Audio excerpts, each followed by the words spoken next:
السلام علیکم ناظرین، آج کا ہمارا موضوع ہے عورت۔ عورت ہارتی نہیں ہے، اگر اسے کوئی ہرانا بھی چاہے تو وہ ہار کر بھی جیت جاتی ہے۔ اگر اس کا محافظ شخص اس سے منہ موڑ لے، وہ اس کے حصے کے احساسات کسی اور کے نام واقف کر دے، اس کا وقت کسی اور کو دینے لگ جائے تو بھی عورت ہارتی نہیں ہے۔ بس اتنا سا ہے کہ عورت رونا جانتی ہے اور وہ خوب روتی ہے، اتنا روتی ہے وہ اپنے اندر کی معصوم سی لڑکی کا گلا دبا دیتی ہے۔ بس وہ ڈرتی ہے کہ اس معصوم سی لڑکی کا گلا دبانے سے سسکیوں کی آواز باہر کے لوگوں کو سنائی نہ دے۔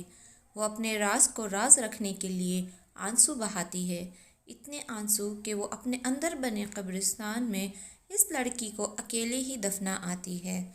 چھوڑنے والا مرد سمجھتا ہے کہ وہ عورت اس کا کیا بگاڑ لے گئی، لیکن وہ نہیں جانتا کہ عورت مرد سے بے نام سے جیتنا نہیں چاہتی، بلکہ وہ اس کے سامنے ہار کر اپنے اندر کی معصوم سی لڑکی کو قتل کر کے دل کے قبرستان میں دفنا کر جیت جاتی ہے۔